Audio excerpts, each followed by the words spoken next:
Crispin, maybe you can introduce yourself and then explain when you first saw Ad Astra and the course that or class that has now become synthesis. Kind of what did you see? Why did it stick out to you? And why did you want to go work on it? Yeah. So my name's Crispin Frank. I'm the co-founder and CEO.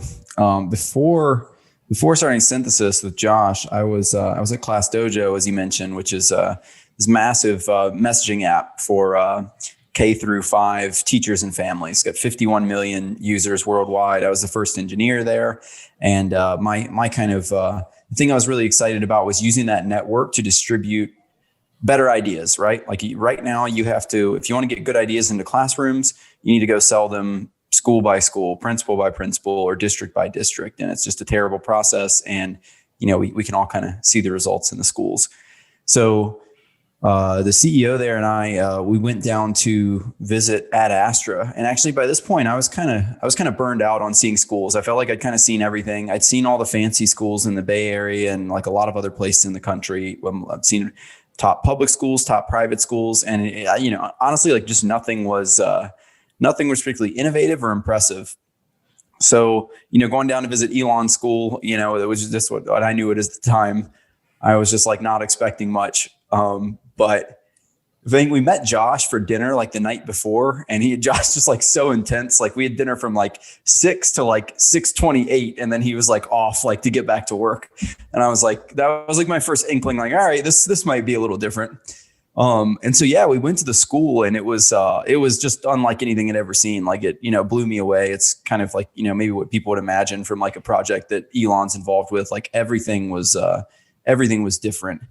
And mine was just like spinning from everything I saw. And when I was touring there, and then the moment that really stuck with me was we were out for like recess/lunch, and I was just hanging out with some of the teachers, and there were these kids that were like, they were still inside, and they were around a table just like shouting at each other, but shouting these like really complex sounding arguments.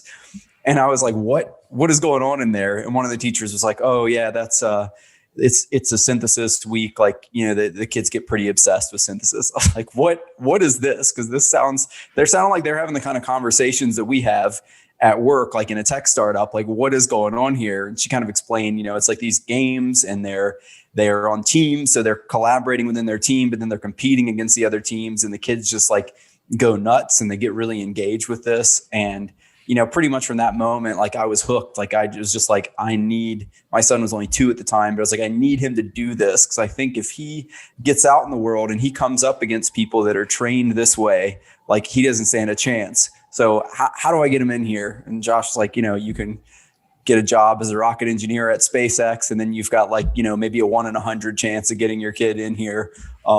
And then that was kind of like all my options at the time. So we sort of, over the next couple of years, just Josh and I got to be friends and just talked a bunch more, worked on some stuff at Class Dojo, and eventually, decided the time was right, and it was the right thing to do to try and open this up and get it to, accessible to more people.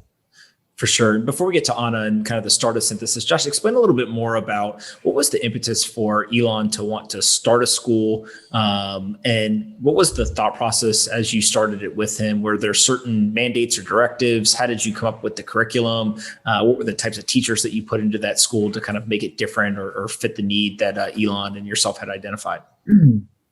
Sure. I mean, I think just most simply, he wanted a better school for his kids. I think it was just really that. And, for regardless of what type of school your kids are going to, if you feel like your kids aren't being served, I mean, not many people have the ability to just like ask them whether they want to start a school. And for me, it was like a dream come true. It was like, well, yeah, I mean, of course. Right. He invited me to come to SpaceX and was like, have you ever been here before? And I was like, well, no. Like, he's like, all right, let me walk you around. And, I tried not to ask a stupid question, although like, I don't know anything about rockets.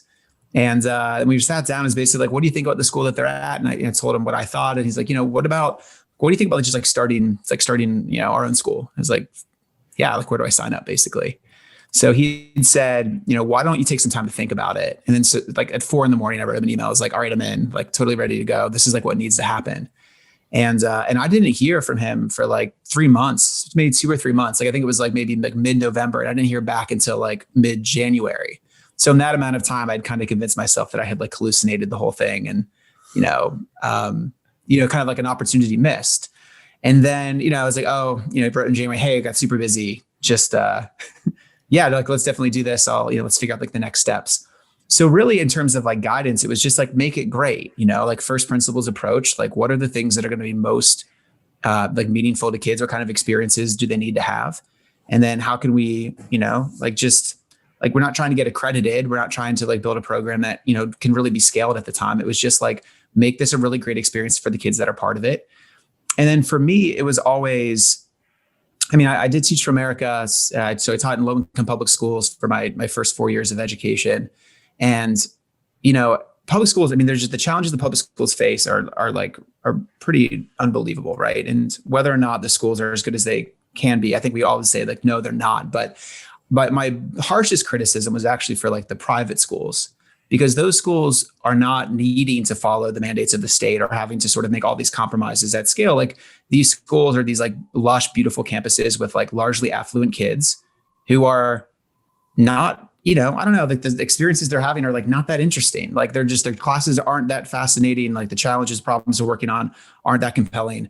So for me, it was like, well, how could I design really engaging, challenging problems and give those to students at a really young age, and then allow them to make the mistakes that they're inevitably going to make? Like that's sort of the purpose of school, like kids that are roughly the same age who are like learning these tough lessons. But it felt like to me that you can't learn lessons if you're doing worksheets. You can't learn lessons if you're doing like static, unchanging stuff.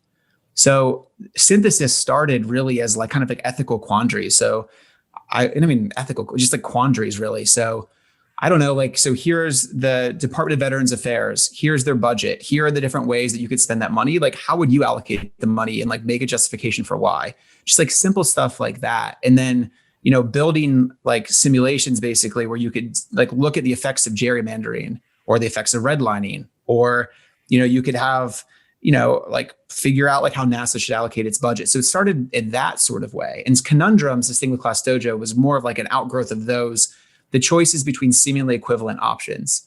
And then synthesis evolved to be more like games, basically, like experiences that were like really well designed that provoked conflict between the teams.